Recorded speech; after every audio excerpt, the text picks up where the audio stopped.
오늘 저희가 얘기해 볼 게 토끼 하루 연습량은 얼마가 적당할까에 대해서 저희가 얘기를 해볼 건데, 근데 이 얘기에 앞서서 연습량이 크게 원장님 두 가지 종류가 있죠? 그렇죠. 좀 어떤 게 있는지 설명 좀 부탁드립니다. 이제 크게 말씀드리면은 이제 해서 안 느는 연습이랑 느는 연습이 있죠. 그렇죠. 이제 안 느는 연습에 대해서 말씀을 드려보자면은 대부분 속기하시는 분들이 양에 치우치시잖아요. 그렇죠. 이제 양에 치우치시고 이제 여기서 가장 중요한 게 안 느는 이유에 대해서 접근을 하지 않으세요. 근데 여기서 난 아닌데 난 궁금한 거 물어봤는데 하시는 분들 분명히 계실 거예요. 계시죠. 많이 받고. 그렇죠. 이제 그분들한테 드리고 싶은 말씀인데 이제 여기서 저 오타가 너무 많이 나는데 이거 어떻게 고치나요? 접근은 좋으셨어요. 그렇죠. 그럼 이제 그 해답을 들으실 거 아니에요. 뭐 천천히 쳐보세요. 뭐 사설을 쳐보세요. 그렇죠. 이런 얘기들을 듣잖아요. 근데 이제 그 해답을 들었을 때 이분들은 그런 거구나. 그런가 보다. 그럼 사설을 많이 쳐봐야지.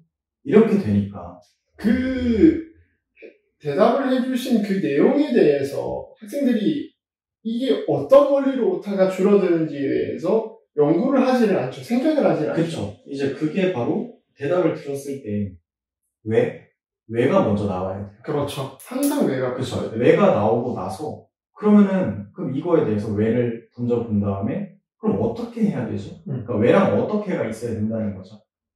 그렇게 해서 왜랑 어떻게를 한번 깔아보게 되면은 예를 들어서 뭐 오타가 많이 난다. 그럼 왜? 내가 너무 급하게 뭐 누르는 것 같다. 그렇죠. 좋았어요. 그러면 급하게 누르지 않으려면 어떻게를 적을 수 있겠죠. 그렇죠. 그러면은 급하게 들어가지 않기 위한 이 연습 방법이 올바른가에 대해서 본인이 대충 사이즈가 나오잖아요. 그렇죠. 그것도 확인을 해요. 그거를 던지다 보면 그거에 대한 또 왜와 어떻게가 나올 것이고 이런 식으로 이제 연구가 선행이 돼야 이제 그렇게 하면서 양에 치우치게 된다면 느는 연습이 되겠죠. 그렇죠. 방금 말씀해 주신 부분이 이제 해서 느는 연습이요. 네.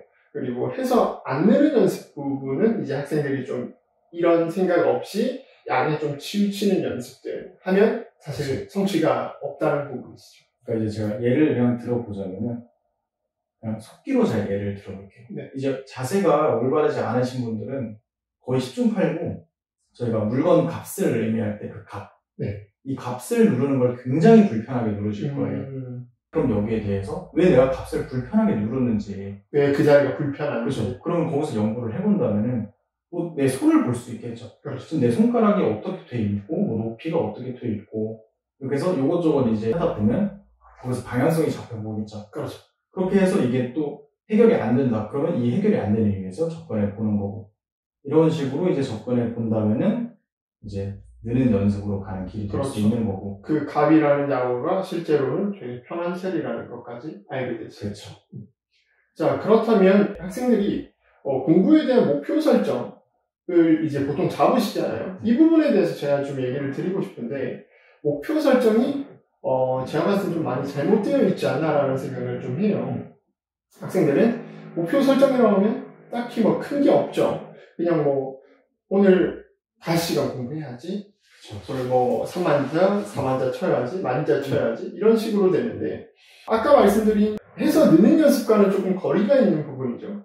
그래서 저희 수강생들한테는 저희가 일단 수업에 들어가기에 앞서서 생각하는 법을 좀 먼저 가르치죠. 맞아요. 뭐 예를 들어서 연습을 저희가 제시를 하고 이 연습에 대해서 목적이 무엇인지 그리고 본인이 시행착오를 겪는 부분은 어디인지 그리고 이 시행착오를 겪고 있는 부분에 대해서 본인의 견해와 그리고 연구 내용을 쓰게 하죠. 이게 바로 저희가 진행하고 있는 속기 일기인데 이거를 쓰게 함으로 해서 학생들을 좀 생각하게끔 저희가 만들고 있죠. 그래서 저는 크게 질 좋은 연습, 해서 느는 연습은 크게 3단계로 나눌 수가 있다고 생각을 해요. 첫 번째가 문제점 파악, 그리고 두 번째 그 문제에 대한 원인 파악, 그리고 세 번째 그 원인을 제거하는 거예요. 근데 이렇게만 얘기를 드리면 조금 두루뭉술 하시겠죠? 그래서 제가 예를 한번 들어보겠습니다. 자, 여러분들이 지금 속도가 안 올라가는 게 지금 고민이라고 가정을 한번 해보겠습니다. 자, 그러면 일단은 문제점에 대해서 파악을 했죠. 속도가 안 올라가니까요. 자, 그러면 이제 이 문제에 대해서 원인 파악을 하셔야겠죠. 근데 여기서 학생들은 어떻게 이 원인을 파악을 하는가? 보통 제가 온라인 커뮤니티에 보니까 나는 속도 적응이 안 됐다라고 이 원인을 파악을 하시더라고요. 자, 그렇다면 원인 파악을 속도 적응에 맞추셨으니까 그러면 이 원인 제거를 어떻게 하실까요? 속도 적응 안 됐으니까 많이 치면 적응될 거야 라고 대부분 그러시죠. 대부분 그렇게 하시죠. 자, 그러니까 크게 성과는 없네가 되는 거죠. 그렇다면 여러분들이 여기서 생각하셔야 될 점은 뭐냐면 내가 문제에 대한 원인 파악이 실패했다라는 부분에 대해서 의심을 하셔야 한다는 겁니다. 실제로 저희가 이제 여기에 대해서 문제 원인을 어떤 식으로 파악을 해드리냐면, 자, 속도가 문제다. 그러면 속도를 올리는 데 있어서 장애가 되는 요인을 먼저 파악을 하게끔 시켜요. 그 부분을 사실 저희가 말씀을 해드리죠. 네. 그러면 이제, 이 장애가 되는 요인들을 파악을 하고 이 요인들을 제거하면 속도가 오를 거 아니냐. 실제로 올라요. 연습량이 채워지지 않았는데. 이게 바로 질이 좋은 연습, 즉 해서 느는 연습의 굉장히 큰 장점이죠. 그래서 여기서 궁금하실 수 있을 거예요. 이렇게까지 뭐 연구를 어떻게 하고 이렇게 알려주는데도 왜 속기 일기를 쓰라고 하느냐. 그렇죠. 왜 연구를 하라고 하느냐. 그렇죠.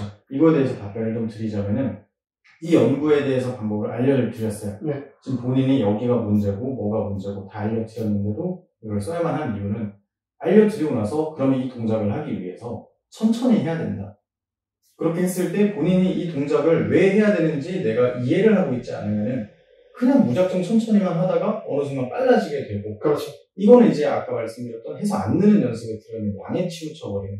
그렇죠. 그렇게 돼버리는 거죠. 그래서 결국 이게 간단히 설명드리는 뭐냐면 저희가 방향 제시를 해드리잖아요. 그럼에도 불구하고 저희가 연구를 따로 해보라는 이유가 뭐냐면 저희가 방향 제시를 해드려도 본인이 지금 어디 위치에 있는지 스스로가 모르면 이 방향 제시가 큰 의미가 없다는 겁니다. 다른 공부를 하고 있을 가능성이 굉장히 크다는 거죠. 그래서 본인들이 지금 어디 위치에 있는지를 정확히 파악하기 위해서 학생들한테도 연구를 하라고 하는 이유가 바로 여기에 있죠. 그래서 이제 저희 원이 학생분들한테 그냥 이렇게 무턱대고 1시간 동안 키보드 치지 말고 네. 1시간 동안 생각을 하라고 하잖아요. 그렇죠. 1시간 동안 생각을 하고 그리고 키보드를 그냥 한 번만 쳐라. 그리고 마무리해라 공부. 이렇게 이제 말씀을 드리잖아요. 그래서 저는 이제 학생들한테도 항상 하는 얘기인데 학원에 너무 오래 이제 연습실이 있잖아요. 너무 연습을 오래 하는 거는 저는 개인적으로 바람직하지 않다라고 계속 학생들한테 좀 얘기를 하는 편이에요. 왜냐면 아무래도 이제 주변에 학생들도 많이 앉아있고 하다 보니까 본인 개인적인 속기에 대해서 성찰을 하기가 조금 힘든 환경이에요. 왜냐면 학생들이 다른 사람들이 연습하고 있으니까 내가 좀 더 쳐야 할 것 같고 연습을 해야 할 것 같고 그러니까 원인에 대한 분석을 완전히 끝내기 전에 키보드 먼저 친다는 부분이죠. 양에 치우치게 되는 거죠. 그렇죠. 그래서 결국 너무 오래 있으면 질 좋은 연습을 하기에는 조금 제한적이지 않나라는 이제 학생들한테 좀 얘기를 하는 부분이 있죠. 그렇다면 저희가 이제 결론을 먼저 말씀을 드리면 이제 얘기를 들어서 아시겠지만 결국 양보다는 질이라는 점을 이 영상에서 말씀드리고 싶은 겁니다. 자, 일단 여러분들은 지금 양보다는 연습의 질을 끌어올리는데 치중하셔야 될 때라는 거예요. 그렇게 해서 여러분들의 질이 올라갔다면 당연히 그때부터 양을 채우면 어마어마한 효율을 낼 수 있는 부분이 되겠죠. 그때부터 이제 느는 거죠. 그렇죠. 그래서 이런 식으로 접근을 좀 해주십사 해서 이제 이렇게 영상을 저희가 만들었고 저희가 다음 영상도 지금 제가 준비를 하고 있죠. 그렇죠. 준비를 하고 있는데 1만 시간의 법칙에 대해서 이제 얘기를 조금 드려볼 거예요. 한국 사람들이 조금 이 1만 시간의 법칙에 대해서 오해를 좀 많이 하고 있거든요. 이 주장을 처음 한 에릭슨이라는 분도 이렇게 한국 사람들이 시간에 치우치는 부분에 대해서 얘기를 하신 부분이 아니라고 따로 말씀을 하셨거든요. 그래서 1만 시간의 재발견이라는 책을 다시 쓰셨는데 이 부분에 대해서 속기와 접목을 해서 좀 다음 영상에 찾아뵙도록 하는 시간을 가져보도록 하겠습니다. 그래서 결론은 양보다 질에 치우쳐야 한다는 말씀을 드리지만 그래도 제일 좋은 건 올바른 질로 양을 많이 채우시는 게 제일 좋다라는 말씀 드리면서 마무리하도록 하겠습니다. 네. 오늘 영상 시청해주셔서 감사합니다.